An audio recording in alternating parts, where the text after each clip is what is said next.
moving along to the Zellner brothers, who have given us a lot of micro indie since 1997.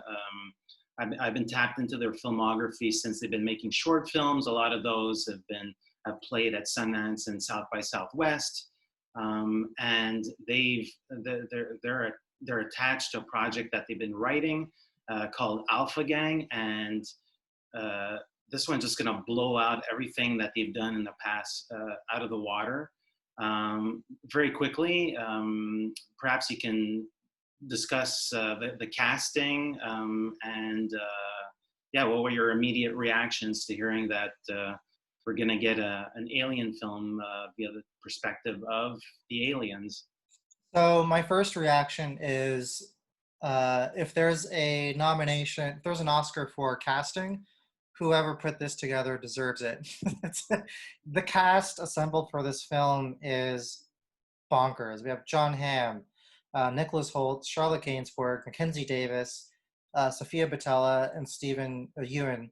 That is a cast alone for Andrea Riseborough is at the top of that as well. Yeah, that's right. For any film, that would be massive. For the Zellners, I mean, this is easily their most star-packed cast they've ever had. I mean, their previous films have tended to be, a little more small scale, a little more contained, but this is a sci-fi alien comedy. It's about aliens who come to Earth to conquer us, but they become they catch the most toxic disease of all, which is apparently emotion. So where plans for world domination unravel. It's a great premise. It is a premise that fits what we expect from the Zellners, which is always something a little bit off the beaten path, but clearly there's something in this material that is attracting this level of talent, which is very intriguing. I mean, what were your thoughts when this first crossed your inbox? Well, I was thinking about how the actors perhaps had access to their last two features, really kooky features, and very much they were really aware of the setting and the worlds that they create. So I'm talking, of course, about Kimiko the Treasure Hunter and Damsel, which was a very comedic, different take on the Western. And the character sets in these worlds are, you end up remembering these characters because they're so rich and they're so diverse. Perhaps less so with Kimiko, because that very much is a solitary experience.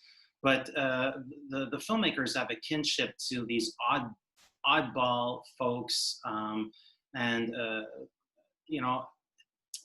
I think they're curious about the human experience through their quirks.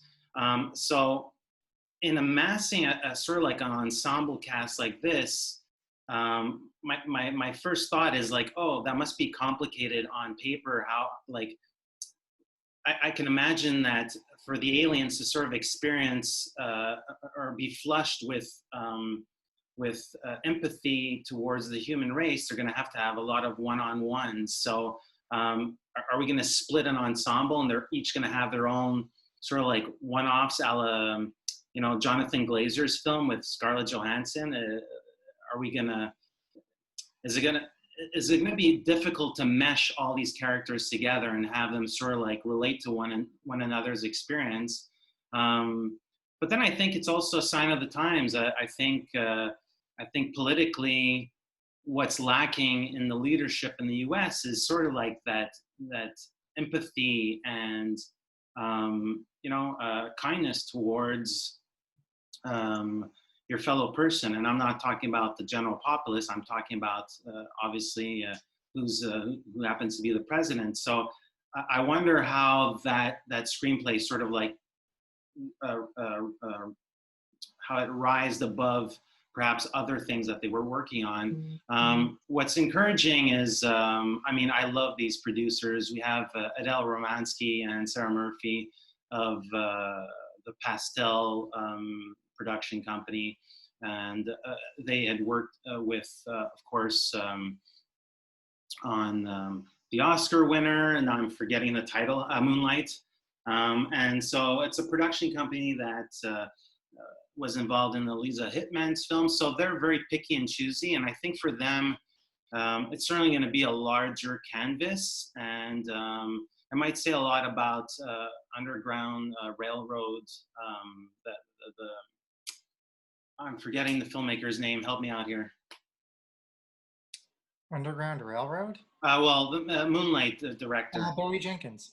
Yes, Barry Jenkins. So yeah, he's part of that production company as well. So, so yeah, it's going to be a hefty. It feels like a heftier project, not necessarily because of sci-fi elements, but just because it's being shot in Europe and yeah, weighty cast. Weighty cast. Certainly something that sounds like it's on a bigger scale than they've ever made before. Mm-hmm. And you're right, there's certainly a lot of opportunity to use this premise to speak politically about the state of the world. So it sounds like something that's very ambitious, which is exciting from filmmakers like these. So one to watch out for. Hi, I'm Eric Lavallée. I'm editor-in-chief and site owner for IONCINEMA.com, and this is Kevin Jagernauth, contributing writer for the playlist. And together we are IndieSponge.